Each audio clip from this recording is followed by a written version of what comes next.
Hello students, welcome to my YouTube channel Asan Hindi Gyan. So today we are going to learn the basic grammar.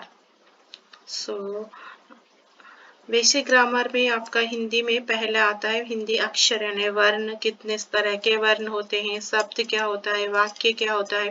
सो एक एक करके मैं इस पर video बनाने वाली हूँ।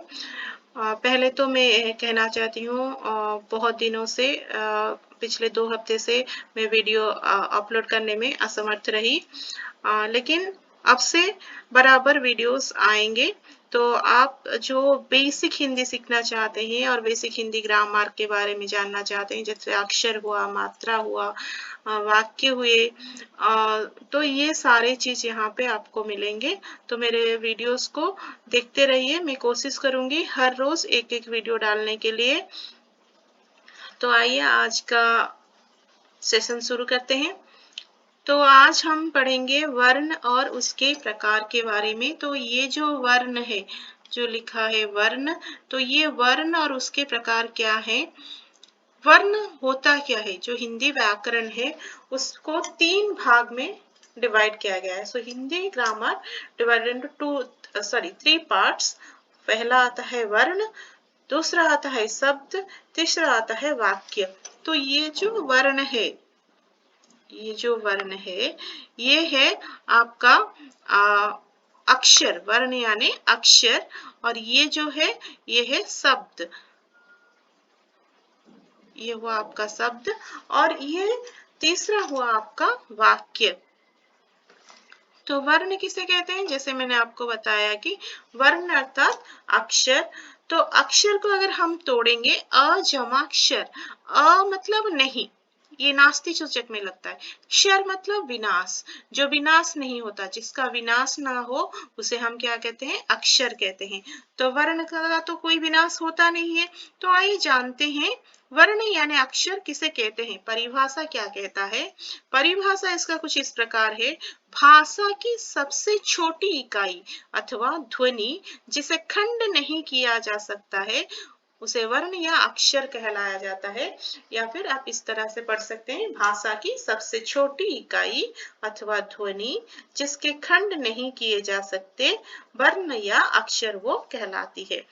यानी कि भाषा मतलब क्या हुआ, लैंग्वेज, एनी लैंग्वेज। सो हर कोई लैंग्वेज में, चाहे वो बंगाली हो, हिंदी हो, संस्कृत हो, या फिर उड़िया हो, जो भी भाषा हो, उस भाषा में क्या होता है, अक्षर रहता है। सब भाषा में अक्षर रहता है, तमिल में रहता है, तेलुगु में रहता है, कन्नड़ में रहता है, सभी लैंग्वेजेस में अक्षर रहता है।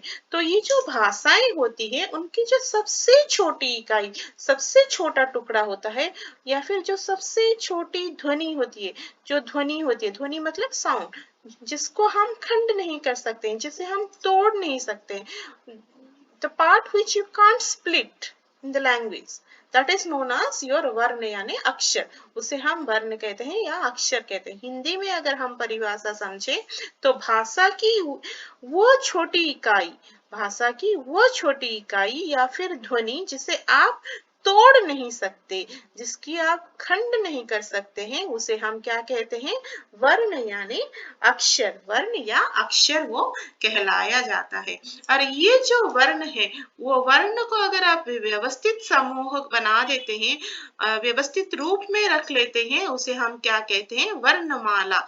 तो ये जो अक्षर है, माला मतलब जैसे हम फूलों को गूंथते हैं या फिर मोतियों का माला गूंथते हैं, एक के बाद एक हम गूंथते हैं ना, सीक्वेंशियली हम अरेंज करते हैं। मोती हुए या फिर फूल हुआ, तो सीक्वेंशियली एक ऑर्डर में हम उसे अरेंज करते हैं। उसी तरह से वर्ण यानी अक्षरों का जब ये सीक्वेंशियल अरेंजमेंट होता है या फिर ऑर्डरली अरेंजमेंट होता है, उसे हम क्या कहते हैं, वर्णमाला। वर्णों का व्यवस्थित समूहों को क्या कहते हैं हम, वर्णमाला। और प्रत्येक भाषा में अपनी उसकी खुद की वर्णमाला होती है। चाहे वो आपकी तमिल भाषा हो, तमिल में आप खुद की वर्णमाला है, अ आ इ ई आप पढ़ते हैं ना, तो वो भी वर्ण, अ आ इ ई ये सारे वर्ण हुए। तो ये वर्णों का व्यवस्थित समूह क्या हुआ, वर्णमाला हुआ। तमिल हुआ, तेलुगु हुआ या फिर गुरुमुखी भाषा हुआ, संस्कृत हुआ, जो भी लैंग्वेज आते हैं, असमी हुआ, सबके बेसिक अक्षर होते हैं, वर्ण होते हैं और ये सारे वर्णों का व्यवस्थित समूह को वर्णमाला कहते हैं। और जैसे हिंदी भाषा में वर्णमाला होते हैं उसी तरह हर कोई भाषा में वर्णमाला होता है। और ये जो हिंदी भाषा के वर्णमाला है ये कुछ इस प्रकार है। स्वर वर्ण आते हैं, यहाँ पर स्वरों की संख्या 11 है, 11, यानी अ से लेकर औ तक। अ, आ, ई या फिर आप इसे कह सकते हैं छोटी, बड़ी और ह्रस्व दीर्घ ई, जो भी आप बोल सकते हैं। हम पढ़ेंगे एक एक करके, सब पढ़ेंगे, घबराइएगा मत। Don't be confused. I will explain each and everything. U, U, री, ए, आई, ओ, आओ। तो ये 11 हुए स्वर। उसके बाद क्या आया? अंग, अंग जिसे हम बोलते हैं अनुस्वार। उसके आया अनुनासिक। फिर आता है अह, विसर्ग। फिर आगत ध्वनियां कुछ इस प्रकार से आते हैं स्वर में।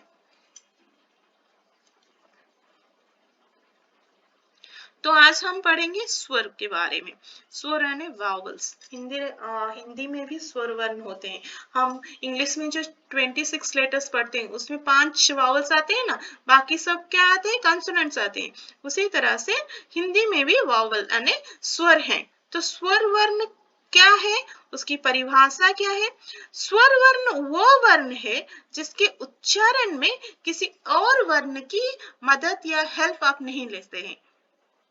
यानी कि हम जब स्वर वर्ण उच्चारण करते हैं, प्रोनाउंस करते हैं, तभी हम किसी और वर्ण का मदद यानी हेल्प नहीं लेते हैं। तो स्वर वर्ण क्या हुआ? स्वर वर्ण वो वर्ण है जिसके उच्चारण में किसी और वर्ण की मदद नहीं ली जाती है। तो इनकी संख्याएं कितनी है?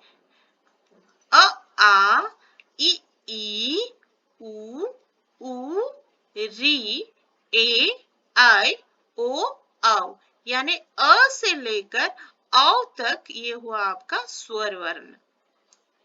और ये जो पूरा हिंदी वर्णमाला है इसमें वर्णों की संख्या कुल मिलाकर टोटल संख्या कितना है? 52।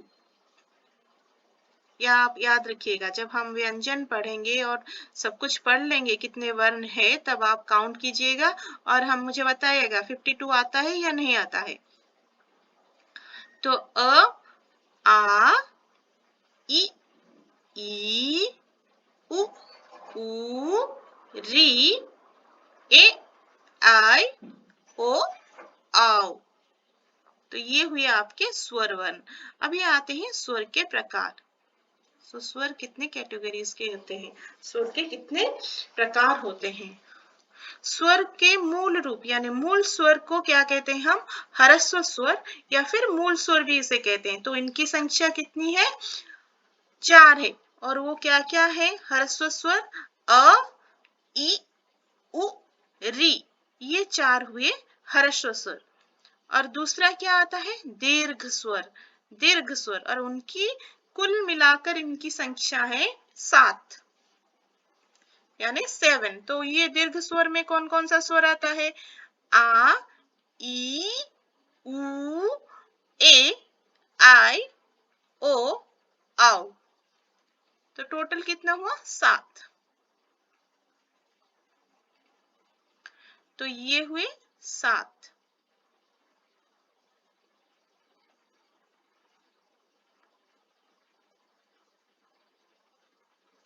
ये जो आ, ई और उ है, आ, ई और उ, ये तीनों आपके मूल दीर्घ स्वर हुए। ये तीनों क्या हुए? मूल दीर्घ स्वर। ये जो तीनों लेटर्स हैं और तीनों अक्षर हैं, ये आपके मूल दीर्घ स्वर में आते हैं। और ये जो आपके आते हैं ए, आई, ओ, औ, ये संयुक्त स्वर होते हैं, क्योंकि इनमें मूल स्वर होते हैं और उसके बाद और एक मूल स्वर होता है। हर जगह पर ऐसा नहीं होता है, कहीं कहीं पर मूल स्वर होते हैं, दीर्घ स्वर भी होते हैं। तो देखिए ये जो आया दीर्घ स्वर, इसमें क्या आया, आ ई उ ए आई ओ आओ। और ये जो मूल दीर्घ स्वर कितने हुए, आ ई उ। और इसके अलावा ये जो ए आई ओ आओ, ये चार रहे, ये संयुक्त स्वर है, क्योंकि ये दो स्वरों के मेल से बनते हैं। जैसे ए आपका हुआ अ जमा ई, आई हुआ अ जमा ए, आओ हुआ अ जमा उ, और सॉरी ओ हुआ अ जमा उ, और औ हुआ अ जमा ओ। तो ये दो दो स्वर मिलके होते हैं, इसलिए हम इसे संयुक्त स्वर कहते हैं। और प्लुत स्वर, प्लुत स्वर एक अलग सा स्वर होता है। जैसे हम उच्चारण करते हैं ओम, राम, तो ये जैसा एस मार्क लिखा हुआ है, इसे, ये कौन सा निशान है, ये प्लुत का निशान है, प्लुत का चिन्ह है। तो प्लुत स्वर उच्चारण में 3 गुना अधिक समय लगता है हर स्वर के तुलना में। तो ह्रस्व स्वर जब हम बोलते हैं, ह्रस्व स्वर कितने थे हमारे, 4 थे, जैसे मैंने आपको पहले बताया था।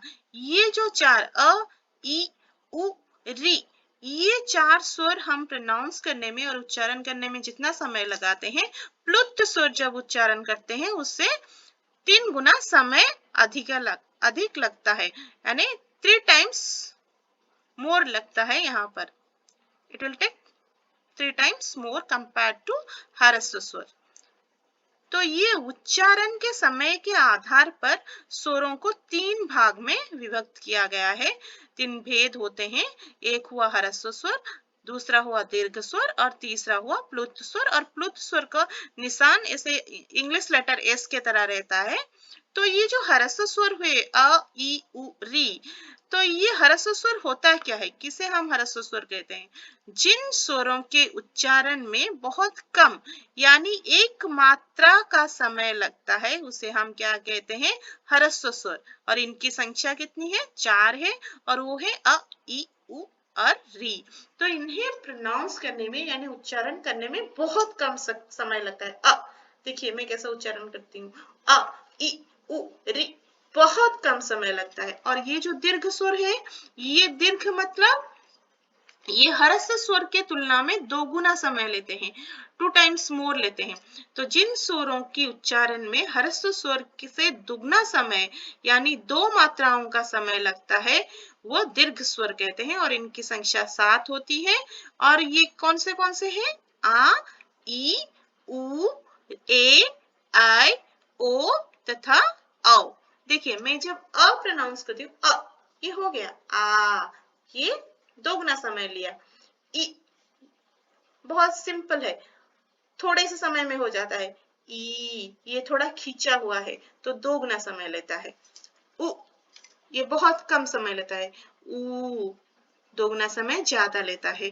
और प्लुत स्वर क्या होता है, जिन स्वर के उच्चारण में दीर्घ स्वरों से भी अधिक समय लगता है, यानी ह्रस्व स्वर के तुलना में 3 गुना अधिक समय लगता है, उसे हम प्लुत स्वर कहते हैं। और उसका निशान एस जैसे, अंग्रेजी का एस जैसे सिंबल रहता है, जैसे हम बोलते हैं ना ओम, राम, सुनो। तो इसमें 3 गुना ह्रस्व स्वर से ज्यादा समय अधिक लगता है, 3 times more लगता है प्रोनाउंस करने में कंपेयर टू ह्रस्व स्वर। तो ये थे स्वर, वर्ण किसे कहते हैं और वर्णमाला किसे कहते हैं, स्वर वर्ण किसे कहते हैं, और स्वर के उच्चारण के आधार पर स्वर कितने तरह के हैं, ह्रस्व स्वर कौन कौन से हैं, दीर्घ स्वर कौन कौन से हैं, और प्लुत क्या होता है, प्लुत स्वर क्या होता है, उसकी निशान क्या होता है, संयुक्त दीर्घ स्वर कैसे होते हैं, मूल दीर्घ स्वर के कितने होते हैं, तो सारे मैंने आपको इस वीडियो में बताया।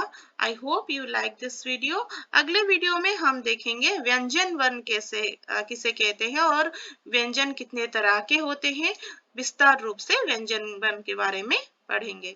अगर आपको वीडियोस अच्छे लग रहे हैं तो इसे ज्यादा से ज्यादा सब्सक्राइब कीजिए और लाइक कीजिए, ताकि मैं आगे आपके लिए ऐसे नए नए वीडियो ला सकूं। धन्यवाद।